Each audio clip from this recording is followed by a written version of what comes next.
नमस्कार, खबर सूत्र में आपका स्वागत है और मैं हूं आपके साथ साक्षी। चलिए बढ़ते हैं खबरों की ओर।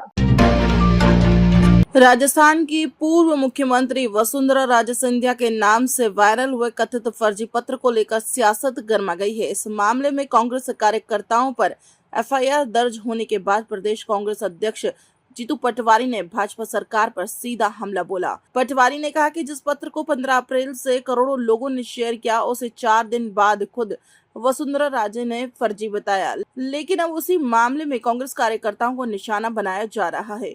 उन्होंने इसे भाजपा की दमनकारी नीति बताते हुए कहा कि कार्यकर्ताओं की गिरफ्तारी डराने की कोशिश है, लेकिन हम डरने वाले नहीं हैं।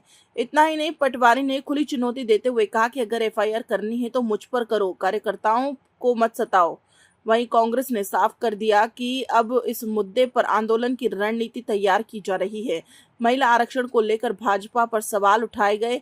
कांग्रेस ने राहुल गांधी और मल्लिकार्जुन खड़गे के पुराने पत्रों का हवाला देते हुए सरकार को घेरा।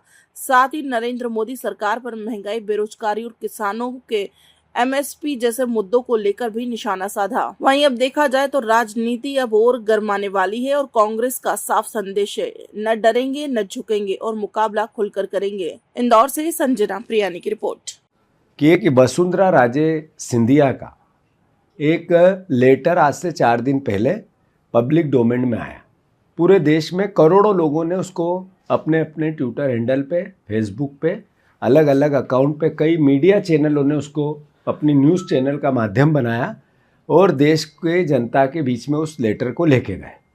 3 दिन बाद, 4 दिन बाद वसुंधरा राजे सिंधिया जी ने उस लेटर का कहा कि ये मेरा लेटर नहीं है, डिनाई किया। इस बीच में करोड़ों लोगों ने उसको वायरल किया, पर लेटर की जो भाषा थी वो वही थी जो मैंने बोली। वो वही भाषा थी जिसने सवाल खड़े किए नरेंद्र मोदी की सोच, विचार और काम करने के तरीके, देश को गुमराह करने के तरीके पे।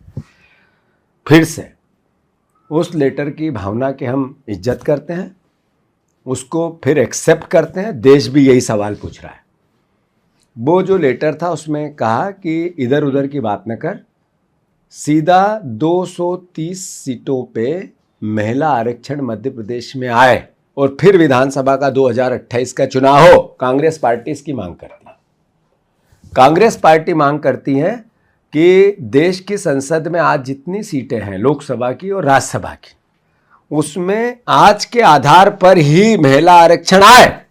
कांग्रेस पार्टी भारतीय जनता पार्टी के साथ देना चाहती है, पहले भी दिया है।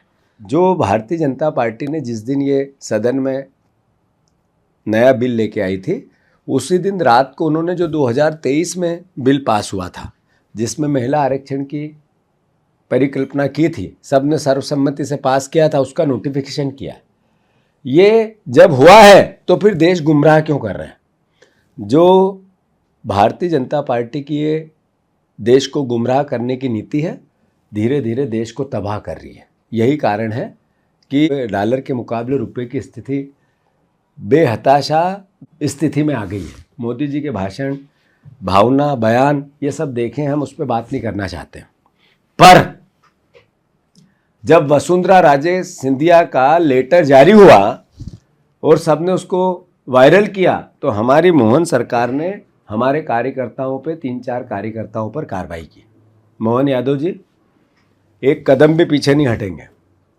और वो जो पत्र दिया हमने, जो वसुंधरा राजे सिंधिया का लेटर है, अगर आपको एफआईआर करनी, मुझ पे करो।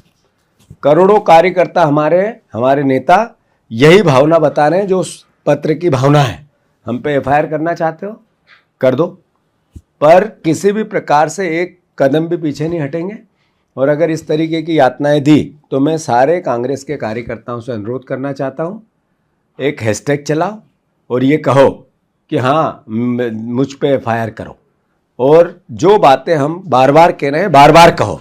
ये इन्होंने देश को गर्त में ले जाने वाले लोग, नफरत में बांटने वाले लोग, भारतीय जनता पार्टी की नफरत भरी सोच, इससे एक कदम भी पीछे नहीं हटना है, आगे बढ़ के लड़ना है।